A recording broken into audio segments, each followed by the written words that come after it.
Shalom Bapak Ibu Saudara yang terkasih dalam nama Tuhan Yesus. Saya sungguh bersyukur kembali Tuhan berikan kesempatan untuk melayani sebagai pemberita firman Tuhan pada hari ini. Bapak Ibu Saudara, mari kita membuka Alkitab kita untuk pemberitaan firman Tuhan dari Yohanes 9. Yohanes 9 ayat 1 sampai dengan ayat yang ke-41. Yohanes 9 ayat 1 sampai dengan ayat yang ke-41. Saya baca untuk kita semua, Bapak Ibu Saudara dapat memperhatikan melalui Alkitab masing-masing. Orang yang buta sejak lahirnya. Waktu Yesus sedang lewat, ia melihat seorang buta sejak lahirnya.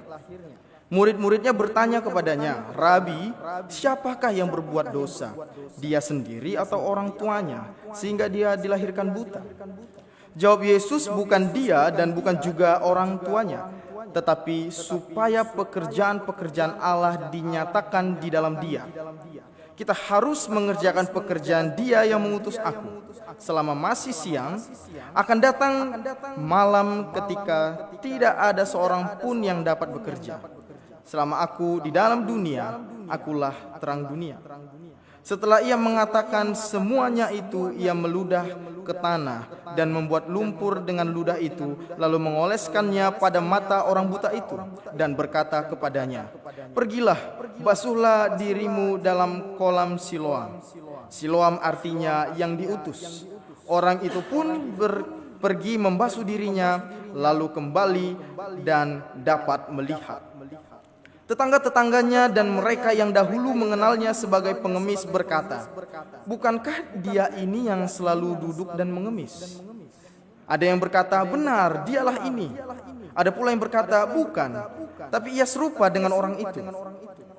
Ia sendiri berkata, "Benar, akulah dia." Lalu kata mereka kepadanya, "Bagaimana matamu menjadi celik?"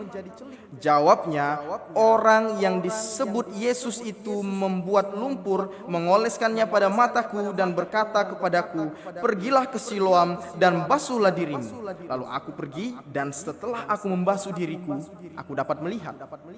Mereka berkata kepadanya, "Di manakah dia?" Jawabnya, "Aku tidak tahu." Mereka membawa orang yang tadinya buta itu kepada orang-orang Farisi. Adapun hari waktu Yesus membuat lumpur dan mencelikan mata orang itu adalah hari Sabat. Ketika itu orang-orang Farisi bertanya lagi kepadanya, "Bagaimana matanya menjadi celik?" Jawabnya, "Ia mengoleskan lumpur pada mataku, lalu aku membasuh diriku dan sekarang aku dapat melihat." Lalu kata sebagian orang-orang Farisi itu, "Orang ini tidak datang dari Allah, sebab ia tidak memelihara hari Sabat." Namun yang lain berkata, "Bagaimana seorang berdosa dapat membuat tanda mujizat yang demikian?" Lalu timbullah pertentangan di antara mereka. Kata mereka lagi kepada orang buta itu, "Dan engkau, apa katamu tentang dia? Karena ia telah mencelikkan matamu." Jawabnya, "Ia seorang nabi." Para pemuka Yahudi itu tidak percaya bahwa tadinya ia buta dan baru dapat melihat, sampai mereka memanggil orang tuanya dan bertanya kepada mereka, "Inikah anakmu yang kamu katakan lahir buta? Kalau begitu bagaimana ia sekarang dapat melihat?" Lalu jawab orang tuanya, "Yang kami ketahui ialah bahwa dia anak ini kami dan lahir buta. Tapi bagaimana ia sekarang dapat melihat, kami tidak tahu. Dan siapa yang mencelikan matanya, kami juga tidak tahu. Tanyakanlah kepadanya sendiri. Ia sudah dewasa. Ia akan berkata-kata untuk dirinya sendiri." Orang tuanya berkata demikian karena mereka takut kepada orang-orang Yahudi. Sebab para pemuka Yahudi itu telah sepakat bahwa setiap orang yang mengaku dia sebagai Mesias akan dikucilkan.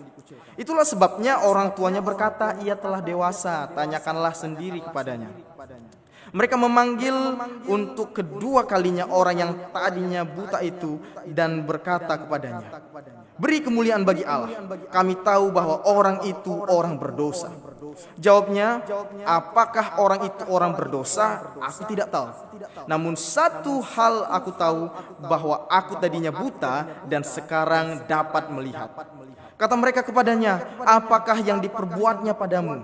Bagaimana ia mencelikkan matamu? Jawabnya kepada mereka, telah kukatakan kepadamu dan kamu tidak mendengarkannya. Mengapa kamu hendak mendengarnya lagi? Barangkali kamu mau menjadi muridnya juga. Sambil menghina mereka berkata kepadanya, engkau murid orang itu, tetapi kami murid-murid Musa. Kami tahu bahwa Allah telah berfirman kepada Musa, tetapi tentang dia itu kami tidak tahu dari mana ia datang. Jawab orang itu kepada mereka, sungguh mengherankan, kamu tidak tahu dari mana ia datang, sedangkan ia telah mencelikkan mataku. Kita tahu bahwa Allah tidak mendengarkan orang-orang berdosa. Sebaliknya, setiap orang yang saleh dan melakukan kehendaknya, dialah yang didengarkannya. Dari dahulu sampai sekarang tidak pernah terdengar bahwa ada orang yang memelekkan mata orang yang buta sejak lahir. Jikalau orang ini tidak datang dari Allah, ia tidak dapat berbuat apa-apa. Jawab mereka kepadanya, engkau ini lahir sama sekali dalam dosa, dan kau hendak mengajar kami. Lalu mereka mengusir dia keluar. Yesus mendengar bahwa ia telah diusir keluar oleh mereka. Kemudian ia bertemu dengan dia dan berkata, percayakah engkau kepada Anak Manusia? Jawabnya, siapakah dia Tuhan? Supaya aku percaya kepadanya. Kata Yesus kepadanya, engkau telah melihat dia, dan dia adalah yang sedang berkata-kata dengan engkau. Katanya, aku percaya Tuhan. Ia pun sujud menyembahnya. Lalu kata Yesus, aku datang ke dalam dunia untuk menghakimi, supaya mereka yang tidak dapat melihat, dan supaya mereka yang dapat melihat menjadi buta. Kata-kata itu didengar oleh beberapa orang Farisi yang ada di situ, dan mereka berkata kepadanya, apakah kami juga buta? Jawab Yesus kepada mereka, sekiranya kamu buta, kamu tidak berdosa. Tetapi karena sekarang kamu berkata, kami melihat, maka tetaplah dosamu. Ini drama yang luar biasa yang baru saja kita saksikan tentang Yesus menyembuhkan orang buta, memunculkan kegemparan bagi orang-orang Farisi, dan bagaimana Yesus menghandle semua situasi itu. Ini kejadian pernyataan iman, deklarasi keilahian Yesus yang sungguh luar biasa. Bapak Ibu Saudara, saya memulai pemberitaan firman Tuhan ini dengan sharing cerita saya dengan mak tua saya selama saya cuti. Oh ya, ada salam dari orang tua Papa Mama, puji Tuhan mereka sehat-sehat di sana dan mengirimkan salam untuk kita semua. Tuhan Yesus memberkati kita semua ya. Jadi saya sebagaimana orang Batak pada umumnya wajiblah di absen dulu keluarga mana yang mau dikunjungi. Sebenarnya cuti pun sebulan kurang kalau mau didata keluarga gitu kan. Tapi saya datang ke beberapa keluarga, salah satunya mak tua saya, dia guru PNS. Nah, dalam momen-momen itu sudah lama tidak bertemu ya, kami cerita-cerita juga lah gimana perkembangan. Udah berewokan kau ya gitu. Dan banyak hal gitu, terakhir kali dilihatnya masih imut-imut begitu. Dan akhirnya sampai juga kepada cerita-cerita tentang ya perjalanan hidup mak tua ini. Nah, dalam salah satu momen cerita yang menarik perhatian saya sembari saya merenungkan firman Tuhan ini adalah mak tua saya itu adalah seorang guru PNS yang mana setelah dia dilantik menjadi PNS guru, penempatan kedua dia, pertamanya dia dikirim di daerah transmigrasi, ya sebagaimana PNS pada umumnya saat itu demi pemerataan guru, jadi ya haruslah di pedalaman. Begitu. Nah, penempatan kedua mak tua saya itu di SMP 1 di kota, yang mana sudah menjadi pemahaman umum saat itu. Dua jalannya orang bisa mengajar di SMP 1. Punya orang dalam, dan yang kedua punya banyak uang. Tapi mak tua saya penempatan keduanya, kebetulan pak tua saya itu tentara. Jadi saat itu dia hendak ditugaskan ke timur-timur. Jadi dia mengirim surat ke dinas supaya karena mau dipindahkan ke timur-timur supaya istrinya ini dan keluarganya dipindahkanlah ke kota begitu. Nggak ada spesifik ingin SMP 1 atau apa, yang penting pindahkan ke kota karena kan di timur-timur kita tidak tahu ada apa-apa, nanti paling tidak istri anaknya aman gitu. Tapi setelah datang membawa surat permohonan supaya mak tua ini dipindah, dan jam 10 katanya dia datang, jam 12 datang surat keterangan, dia baca surat keterangan pemindahannya, dipindahkan ke SMP 1. Dia kaget.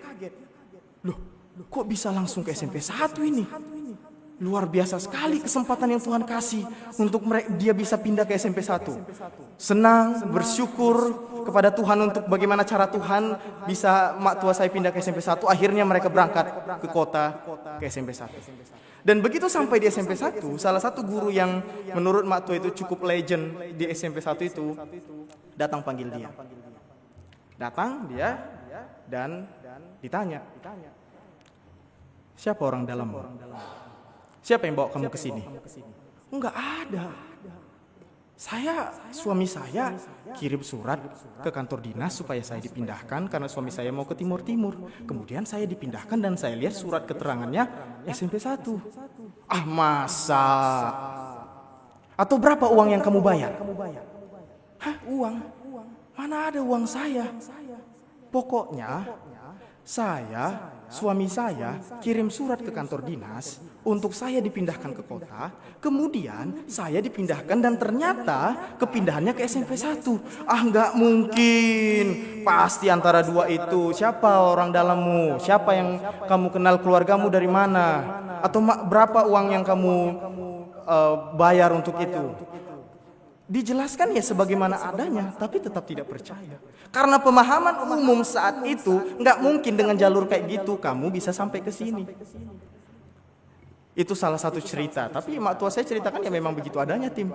Dan Tuhan menyertai 20-an tahun mak tua di sana mengajar sampai akhirnya mak tua dipindahkan sekarang ke tempat yang lain. Itu adalah cara dan anugerah Tuhan. Bapak Ibu Saudara, ada pemahaman umum yang udah sampai hampir dipahami sebagai suatu kebenaran, dan ketika itu dilanggar, nggak mungkin. Lebih kurang itu yang sedang terjadi di sini, Bapak Ibu Saudara. Orang yang buta sejak lahir itu karena dosa bagi pemahaman saat itu. Lo kok bisa ngelihat? Nggak mungkin. Apa yang terjadi? Mantra apa ini? Kejahatan apa ini? Nggak ada itu ceritanya. Udah bolak-balik ku baca hukum Taurat itu, mungkin bagi orang Farisi. Mana ada yang terjadi seperti ini? Inilah yang terjadi. Perdebatan panjang, dipanggil 2 kali, di sidang begitu, dijelaskan yang pertama sama tetangganya, dijelaskan yang kedua sama orang Farisi itu, sampai akhirnya masih nggak percaya juga. Dipertanyakan, itu pasti orang berdosa, beri kemuliaan bagi Tuhan, dia pasti orang berdosa. Sampai udah capek perdebatan itu, akhirnya dibilang, dia berdosa atau enggak aku nggak tahu. Tapi satu yang aku tahu, tadi aku buta, sekarang melihat. Sampai ke sini pun yang dinyatakan, sampai akhirnya udah banyak perdebatan itu, dia merujuk ke ringkasan ini. Karena udah nggak bisa lagi itu dilawan itu obrolan orang Farisi yang yang tetap dengan pemahaman mereka saat itu. Itulah yang disampaikan di dalam ayat yang ke-25. Ya. Mungkin boleh next. Ayat 25 saya bacakan sekali lagi. Jawabnya, apakah orang itu berdosa? Masih berbicara tentang dosa ini, karena itu yang dipahami. Sampai akhirnya dia berkata seperti ini. Bapak Ibu Saudara, ketika dia menyatakan pernyataan ini, dia hendak mengajak orang-orang Farisi bahwa fakta bahwa aku sudah melihat ini adalah pintu gerbangmu untuk melihat satu hal yang lebih besar. Ada siapa yang melakukan itu? Itu bukan sembarangan. Ayo lihat, mulai dari titik ini, bukan mulai dari titik siapa berdosa siapa tidak. Mulailah dengan fakta bahwa ini adalah hal yang luar biasa. Aku sudah bisa melihat. Dari sini kita melihat apa yang lebih besar yang baru saja terjadi ini. Kok bisa saya melihat? Harusnya begitu cara kita membedah perkara ini. Pernyataan tersebut merujuk kepada suatu fakta supranatural yang terjadi dan tidak dapat berubah. Udah jelas dia melihat, gak bisa buta lagi, udah jelas itu. Sudah terjadi. Dan dalam hal ini orang buta ini ingin merujuk kepada sesuatu yang lebih besar daripada fakta itu. Ayo bersama kita lihat, kita runut apa yang terjadi ini. Siapakah dia yang melakukan itu? Itulah yang mencoba dia bela dan dia sampaikan di dalam teks ini. Bapak Ibu Saudara. Dan kalau kita melihat bahkan dari awal perikop ini, pasal 9, kita bisa melihat apa yang Yohanes tunjukkan tentang sesuatu yang lebih besar itu. Bagaimana Yohanes 9 menggambarkan sesuatu yang lebih besar tersebut? Kita bisa melihat mulai dari ayat yang ketiga. Fakta bahwa kalau Tuhan yang melakukannya, kalau Tuhan yang berbuat, ada tujuannya. Bukan kaleng-kaleng, bukan asal-asal. Kalau itu pekerjaan dan perkara Tuhan, ada rancangan Tuhan di sana. Ini yang dinyatakan di dalam ayat yang ketiga. Ketika murid-muridnya bertanya tentang dosa bapaknya atau dosa dia, jawab Yesus, bukan dia dan bukan juga orang tuanya, tetapi supaya pekerjaan-pekerjaan Allah dinyatakan di dalam dia. Ketika kita melihat momen di mana orang yang tadinya buta kemudian melihat, itu fenomena luar biasa. Tapi ini lebih dalam dari itu, berbicara tentang pekerjaan Allah yang dinyatakan. Inilah dasar dari tindakan Yesus. Dan inilah yang coba dicari oleh orang buta itu. Tadinya aku buta, sekarang melihat. Bagaimana mungkin orang yang seperti itu, orang yang berdosa Tuhan dengarkan. Itu yang mencoba dicari oleh orang buta itu. Tetapi problem dosa atau tidak dosa yang menghalangi orang Farisi untuk melihat bahwa kalau ini perkara Tuhan, pasti ada tujuannya. Pasti ada tujuannya. Orang Farisi mengabaikan untuk melihat hal itu. Bapak Ibu Saudara, ketika merenungkan bagian ini, kita memakai perspektif orang yang menonton orang buta itu. Oke, ini dari Tuhan. Tapi bagaimana kalau kita memakai perspektif orang buta itu dalam hidup kita? Bagaimana kita memberi respons akan tindakan-tindakan Tuhan dalam hidup kita? Bagaimana kita memberi respons akan rancangan Tuhan dalam hidup kita? Apa tanggapan kita terkait narasi Tuhan dalam hidup kita? Ketika jalannya mungkin di luar logika, lalu apa respons kita? Ketika jalannya sepertinya gak masuk akal, apa respons kita? Bapak Ibu Saudara, ketika merenungkan poin ini, saya teringat dengan satu film yang saya tonton, salah satu film kesukaan saya ketika masih kecil, The Karate Kid. Wah, sampai sekarang gak bisa karate sih, tapi senang aja nontonnya gitu kan. Kalau Bapak Ibu Saudara yang sudah pernah nonton, ini salah satu momen yang membekas ketika saya menonton film ini. Jadi singkat cerita, anak kecil ini dia ya dibully begitu oleh orang yang hebat karate dan dia pengen belajar karate. Singkat cerita, dalam salah satu momen ya dia dihajar begitu, dia ditolong sama gurunya Jackie Chan ini. Kemudian dia ingin berguru sama dia. Nah, salah satu pelajaran awalnya adalah, nggak terlalu jelas kelihatannya, itu pakai jaket gitu. Coba saya contohkan sedikit ya, biar apa. Jadi latihan pertama bukan kuda-kuda, bukan gitu. Tapi taruh jaket, pasang jaket, buka jaket, taruh jaket di bawah. Pasang lagi ke gantungan, pasang lagi ke dalam, dibuka lagi, diturunkan lagi. Berjam-jam. Apa enggak gondok orang? Weh, aku mau kayak yang jagoan itu, kenapa ngurusin jaket? Bukannya aku ke distro ke Monja, bukan. Aku mau jadi jagoan kungfu, kenapa disuruh sama jaket ini? Awalnya ya udahlah, tadi aku baru ditolong, kulihat jurus-jurusnya Jackie Chan ini hebat, ya kulakukan lah.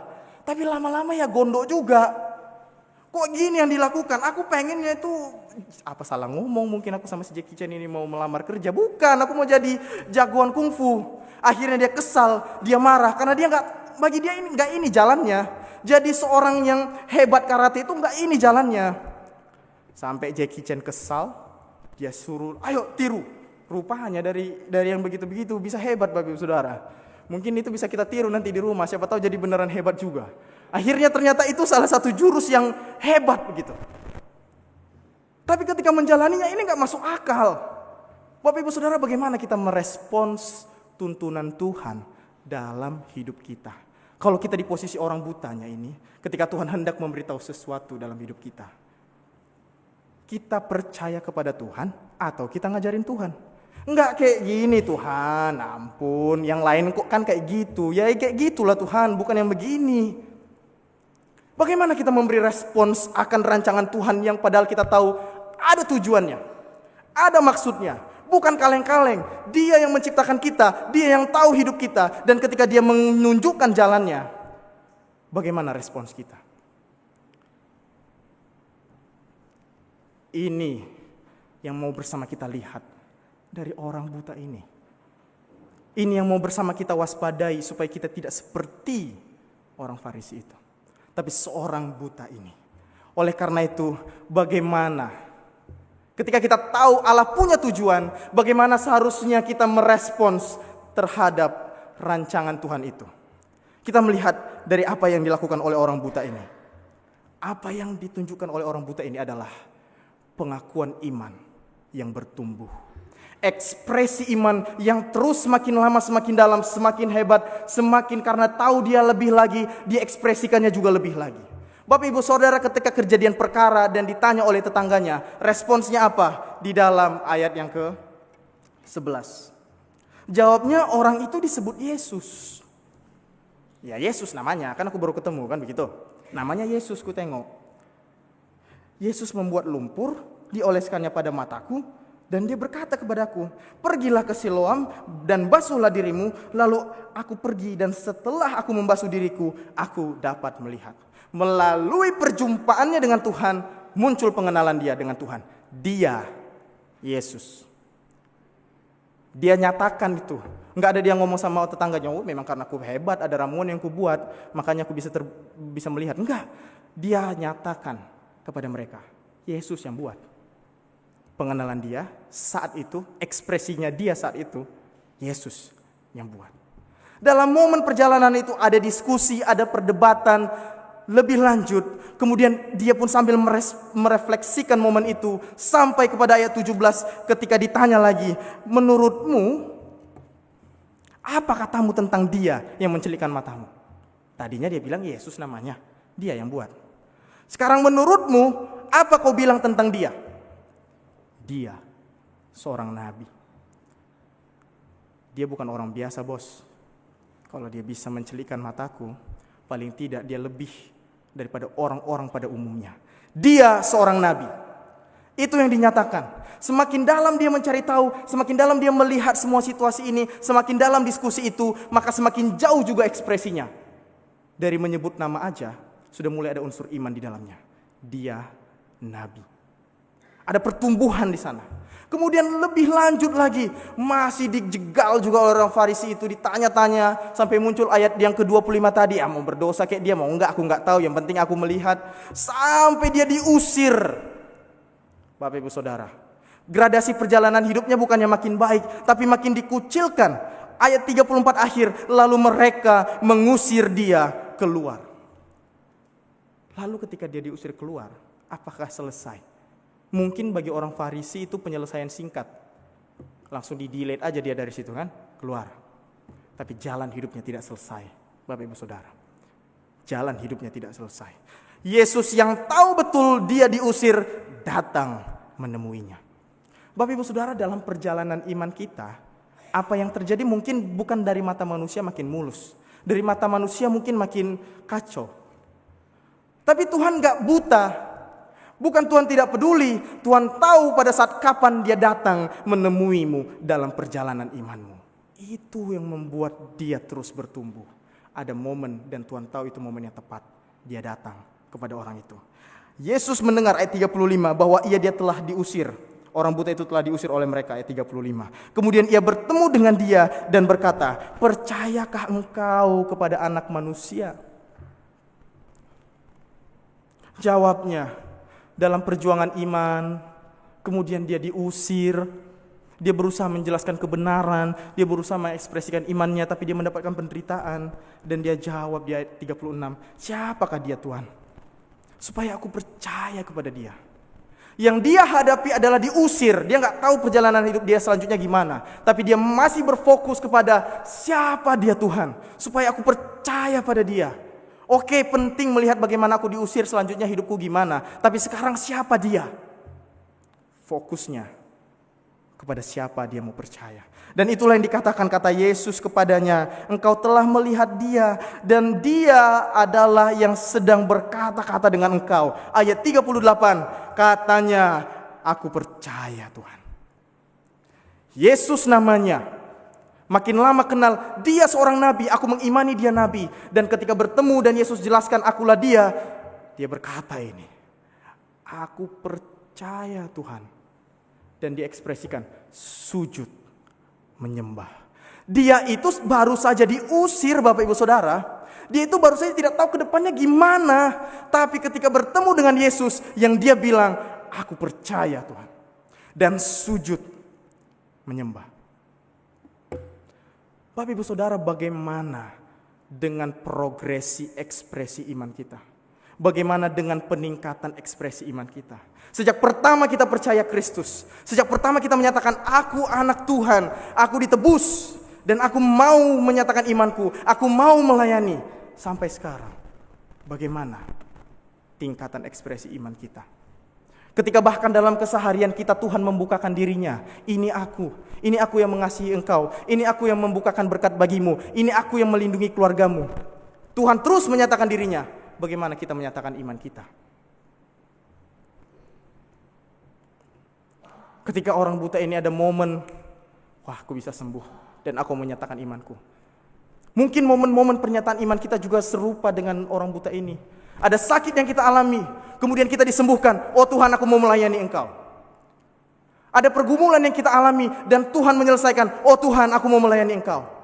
Ketika kita menyatakan pernyataan-pernyataan itu, sudah sampai di mana ekspresi itu sejak dari momen kita menyatakan itu? Bapak Ibu Saudara. Karena ini yang ditunjukkan oleh orang buta ini dalam momen singkat ini. Dia menunjukkan tingkatan pernyataan imannya. Seiring dari bagaimana Tuhan membuka dirinya, pernyataan imannya pun, ekspresinya pun meningkat. Inilah yang ditunjukkan oleh orang buta itu. Tapi di saat yang bersamaan kita juga melihat dalam narasi ini Bapak Ibu Saudara bahwa ada orang Farisi di dalamnya. Yang berbanding terbalik dengan apa yang dilakukan orang buta. Apa yang harus kita waspadai dalam perjalanan pertumbuhan iman kita? Ketika kita melihat orang buta ini meningkat terus ekspresi imannya, apa yang perlu kita waspadai dalam perjalanan itu? Inilah yang Yesus nyatakan ketika di akhir dia bertemu dengan orang Farisi itu. Untuk benar-benar menyadari dan waspada dengan kebutaan rohani. Yesus menyatakan di ayat 9, aku datang dalam dunia untuk menghakimi, supaya mereka yang tidak melihat dapat melihat, dan supaya mereka yang dapat melihat menjadi buta. Kata-kata itu didengar oleh orang Farisi dan berkata, apakah kami juga buta? Hebat kali dia masih bertanya seperti itu Bapak Ibu Saudara. Yesus bilang dengan jawaban yang lebih spektakuler, sekiranya kamu buta, kamu tidak berdosa. Tetapi karena sekarang kamu berkata kami melihat, maka tetaplah dosamu. Yesus datang untuk menyatakan bagaimana orang buta dapat melihat. Tapi karena kamu berkata, karena menurut persepsimu, karena menurut pemahamanmu, karena kamu merasa kamu dapat melihat, kamu berdosa. Ini yang Yesus nyatakan, yang justru berbanding terbalik. Ada orang buta yang baru saja melihat, dan ada orang yang merasa melihat, baru saja Tuhan klaim sebagai orang buta. Di satu narasi yang sama. Dan apa yang bisa kita lihat, yang bisa kita waspadai dari orang Farisi ini? Adalah bagaimana kita memperhatikan. Apa yang dilakukan orang buta adalah tindakan nyata. Langsung diekspresikan dia Yesus. Langsung diekspresikan dia Nabi. Langsung diekspresikan aku mau percaya Tuhan. Tetapi ada di sana persepsi diri, merasa diri benar, merasa diri tidak berdosa. Dan ini menutup mata dia akan keilahian Tuhan. Mempertanyakan tentang dosa Yesus. Ketika justru ini adalah momen pernyataan keilahian Tuhan yang mampu memulihkan orang buta itu. Tetapi mereka mengabaikannya. Dan inilah yang Yesus katakan. Orang buta melihat, orang melihat menjadi buta.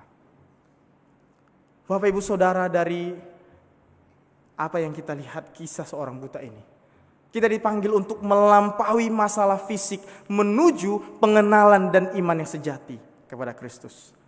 Kesembuhan orang buta ini adalah pintu gerbangnya untuk bertemu dan percaya kepada Yesus. Dia peduli betul dengan kehidupan sehari-hari kita. Dia tahu betul permasalahan kita. Tapi bagaimana Tuhan menyertai kita dalam setiap permasalahan kita adalah pintu gerbang kita untuk berjumpa dengan Dia. Jadi ekspresi dari perjumpaan dengan Tuhan tidak sebatas syukur lalu nikmati dan lupa akan Tuhan. Tetapi ekspresi dari perjumpaan dengan Tuhan adalah penyembahan dan iman yang sejati, pengenalan yang sejati kepada Yesus. Kerinduan untuk semakin tahu Tuhan. Kadang-kala kita ya betul lah bersyukur, Tuhan kan baik gitu ya. Tuhan menyertai masalah sehari-hari kita bersyukur, kita senang. Lanjutkan itu ke dalam ekspresi pengenalan iman yang sejati. Mari kita merespons karyanya dengan iman yang berbuah penyembahan. Iman yang berbuah rasa syukur, oke. Rasa syukur yang mendorong kita untuk mengekspresikannya dalam penyembahan yang benar kepada Tuhan. Karena itu yang dilakukan orang buta ini. Sampai kepada ekspresi, aku menyembah Tuhan. Karena apa yang paling penting, apa yang Tuhan buat penting yang Tuhan lakukan. Tetapi lebih daripada itu, yang perlu menjadi perhatian kita adalah siapa Yesus bagi kita. Kita melihat perbuatan Dia, tapi kita juga rindu untuk semakin mengenal siapa Dia bagi kita. Dan siapa Dia bagi kita dalam bulan-bulan ini? Jesus, Friends of Sinners. Dia datang merengkuh kita, menjadi sahabat bagi kita. Ketika kita adalah orang-orang yang tidak layak menjadi sahabatnya. Ketika kita adalah orang-orang yang mungkin tidak diperhatikan. Terlalu banyak pekerjaan Yesus di dunia dan Dia memberi perhatian kepada orang buta itu. Dia melakukannya demi pekerjaan Allah. Momen-momen spektakuler ada dalam hidup kita. Momen-momen spektakuler ada di sekitar kita. Dan kita mengimani bahwa Tuhan berkarya dan mampu melakukan rancangannya ke depan. Lalu bagaimana respons kita? Bagaimana ekspresi iman kita yang bertumbuh itu? Dan bagaimana kewaspadaan kita? Melihat bahwa ada saja orang-orang buta di luar sana, sekalipun dengan luar biasa aksesnya melihat Tuhan, tetapi tidak percaya kepada Dia. Dan biarlah kita berjalan sebagaimana orang buta ini. Nyatakan betul bagaimana karya Tuhan, nyatakan betul bagaimana kebaikan Tuhan, terus mengejar pengenalan akan Tuhan. Dan dalam hal itulah kita berdampak bagi sesama kita. Biarlah ini kembali membakar komitmen kita sebagai orang-orang yang sudah percaya, Bapak Ibu Saudara. Ini adalah hari pertama orang buta ini percaya. Dan mungkin ini bukan hari pertama kita percaya. Marilah terus kita berjalan dalam ekspresi iman ini. Itulah yang terus menjadi pegangan hidup kita. Amin. Mari kita bersatu di dalam doa. Tuhan, kami bersyukur untuk apa yang Kau sudah kerjakan dalam hidup kami. Ketika kami tahu banyak hal dalam hidup kami ini kami tidak berdaya melakukannya. Tapi Engkau dengan cara-Mu, dengan kuasa-Mu, dengan rancangan-Mu memberi yang terbaik dalam hidup kami. Kami bersyukur dan kami percaya kalau ini tindakan Tuhan ada tujuannya. Dan sekalipun belum masuk logika kami mau percaya bahwa kalau ini dari Tuhan, kami akan turut kehendak Tuhan. Kami turut kebenaran Tuhan. Dan biarlah Tuhan, ekspresi iman kami juga terus bertumbuh. Berjalannya waktu, sebagaimana orang buta ini semakin mengenal, semakin mengekspresikan, biarlah pengenalan kami akan Tuhan juga sejalan dengan ekspresi iman kami kepada Tuhan bagi sesama kami. Terima kasih Tuhan, kami berdoa di dalam nama Tuhan Yesus Kristus kami bersyukur dan berdoa. Amin. Tuhan Yesus memberkati kita.